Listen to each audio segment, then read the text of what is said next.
I'm gonna freestyle this video real quick.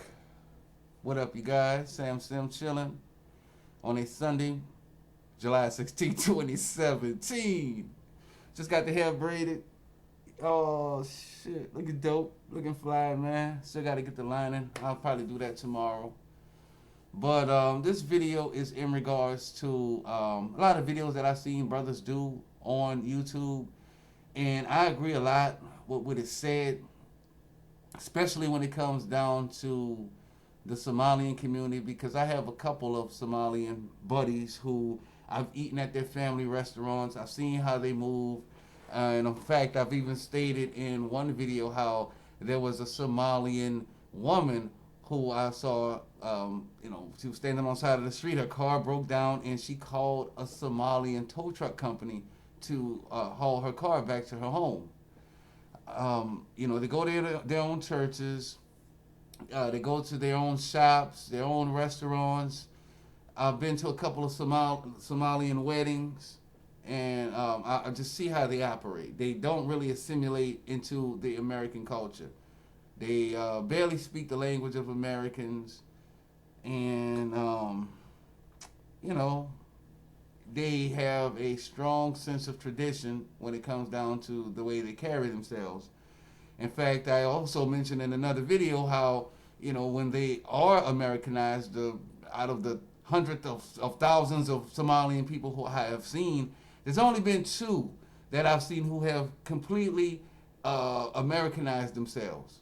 And one of them is a woman, and we had the conversation as well, basically stating if she became a single mother, how would the rest of the society treat her?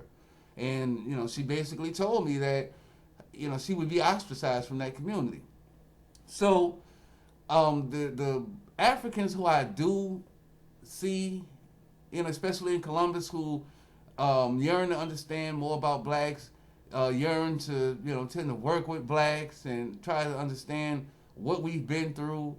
It seems to be two nationalities: Senegal and Ghana.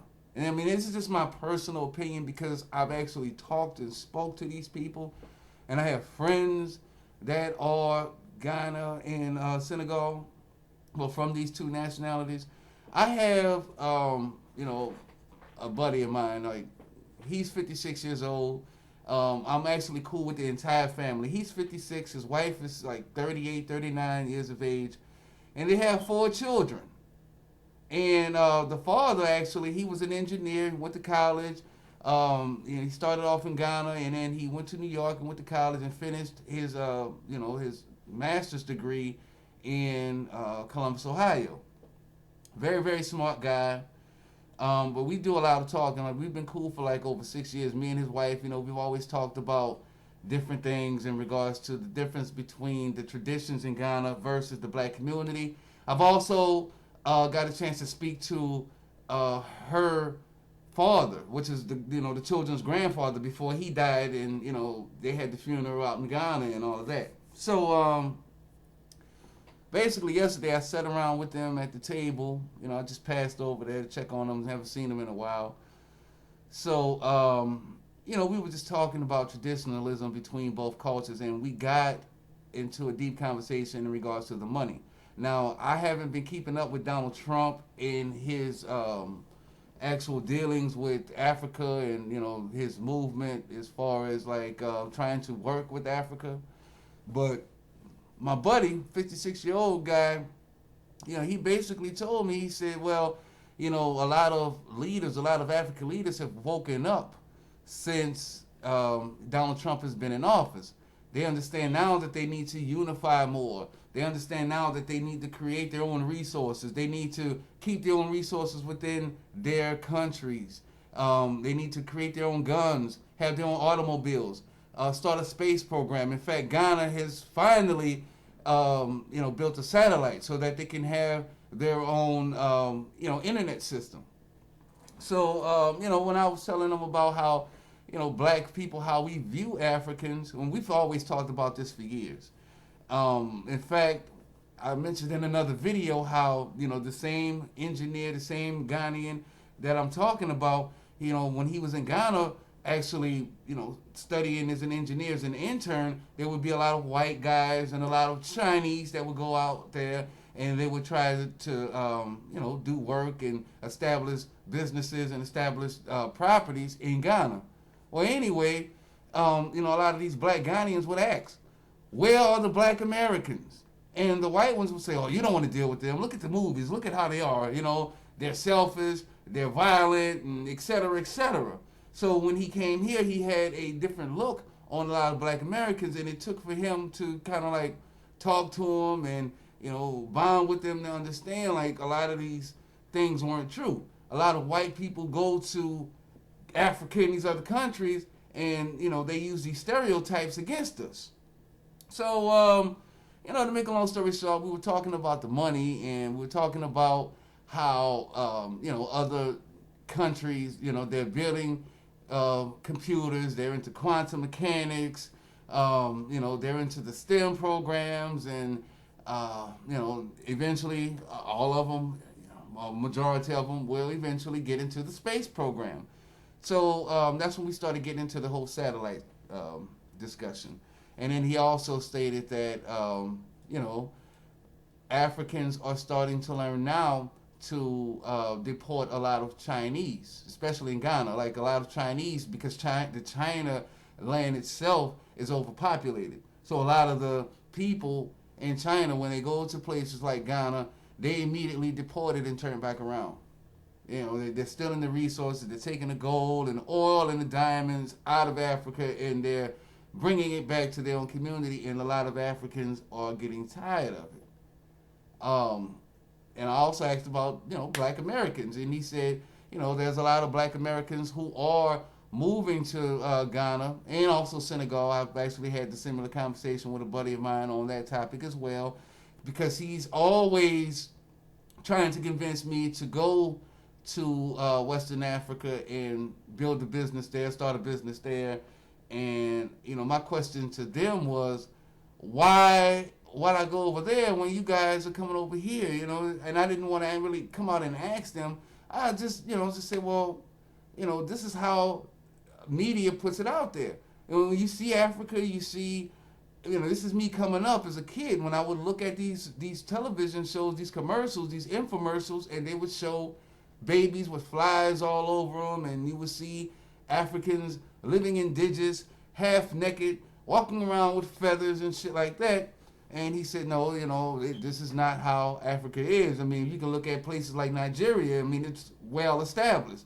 And, once I got older, I tend to understand, well, Africa, even though some of the buildings aren't as modern as other major cities in other countries, they're still on the up and up. I mean, I've had conversations even about, why didn't you guys come and pick us up from America? Why didn't you guys follow those ships? And, I can understand they had boats. They didn't have ships back then. So, I always get on them about the technology there and how the technology is important. You have the majority of the resources in the world, but you lack on technology.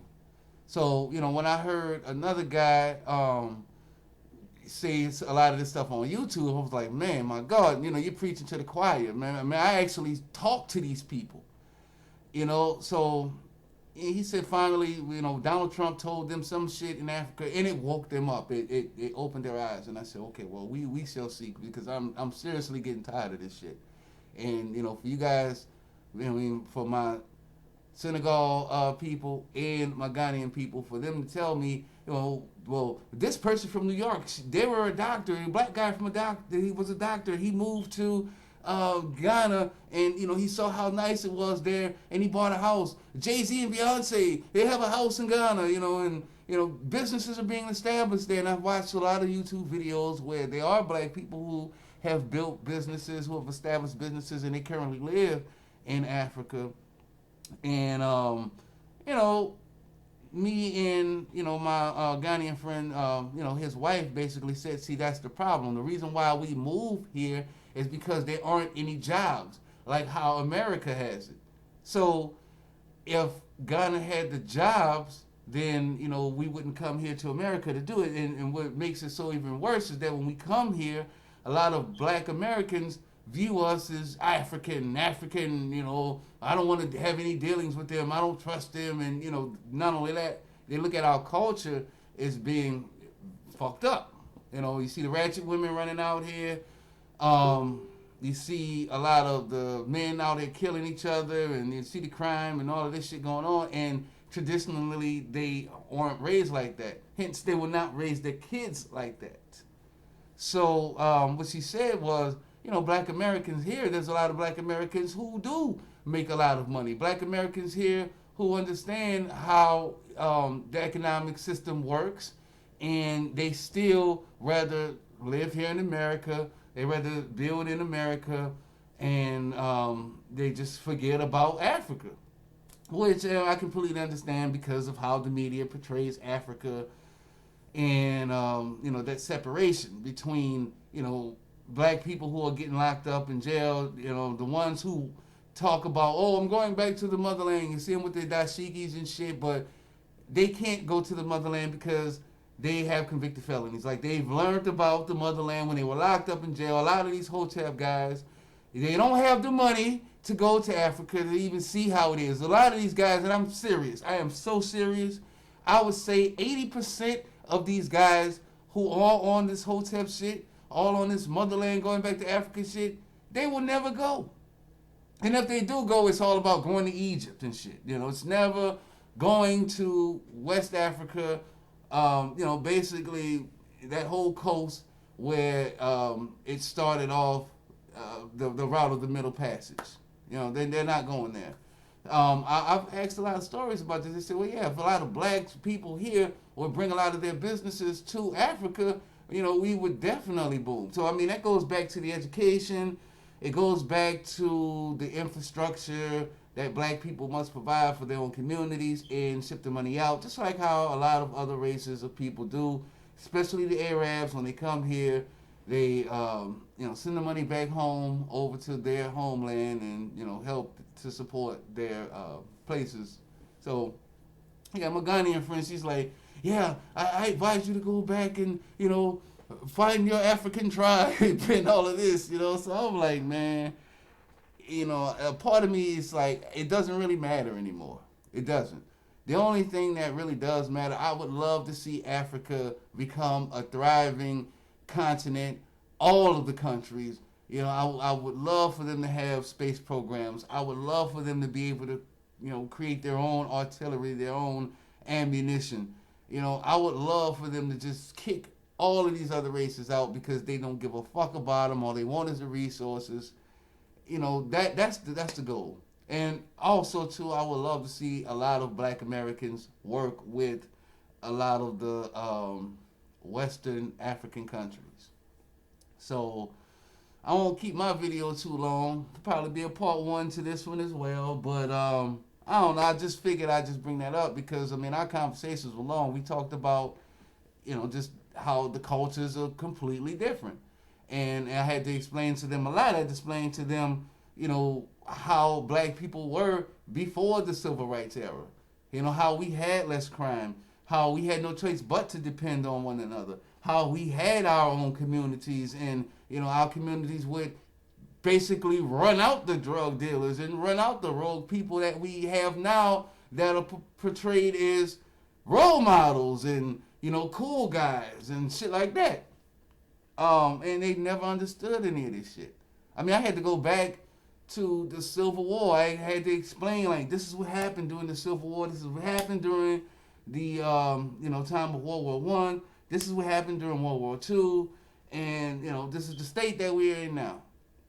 So, after having like a 3-4 hour conversation, I woke them up to a hell of a lot of shit because usually when I talk to them, it's usually like, yeah, I agree. I listen to them and they ask questions about, why do a lot of women act like this and, why is the crime like this? And we always touch on topics like right after Martin Luther King got killed all the way up until the present state. But I had to bring it all the way back because, they started to bring it back as well. They started talking about, when I asked them, why didn't the Africans come to help the black folks who were here in bondage and slavery?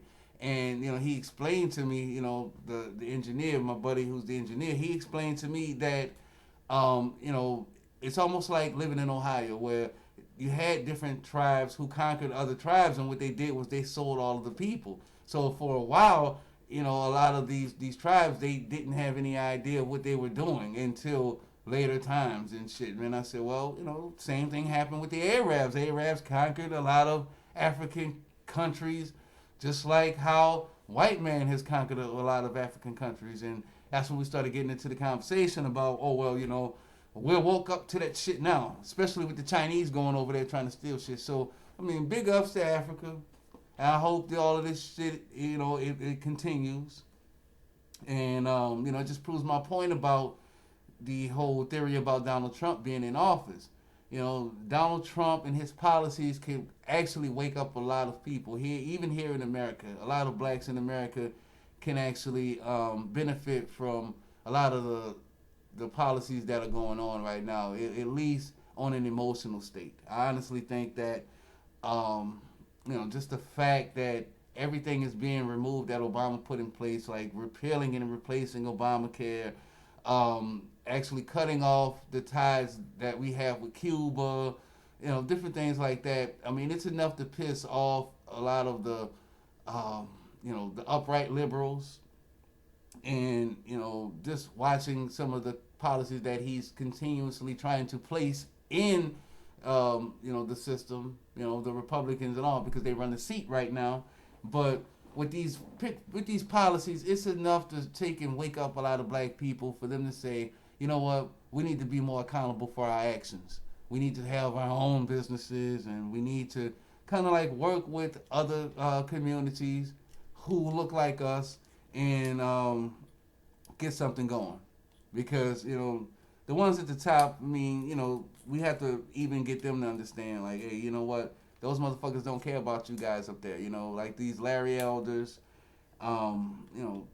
people like, what's this guy's name? Jesse Peterson. A lot of those guys, I mean, some of them you can't really get to anymore, but believe you me, I mean, just like this OJ shit, there will come a time when they will, of course, run back to the black community like, oh, I'm black too, and that's the only problem with blacks as a whole. We need to take more accountability for ourselves, more accountability for our actions, and we need to take and build and thrive, and that'll just end all of the fucking stereotypes that we have now. I honestly believe that. So I'm gonna go ahead and end this video real quick. Want to try to do some things before I go to sleep and shit. So you guys be cool, be safe, enjoy your week. Sam Sim, peace.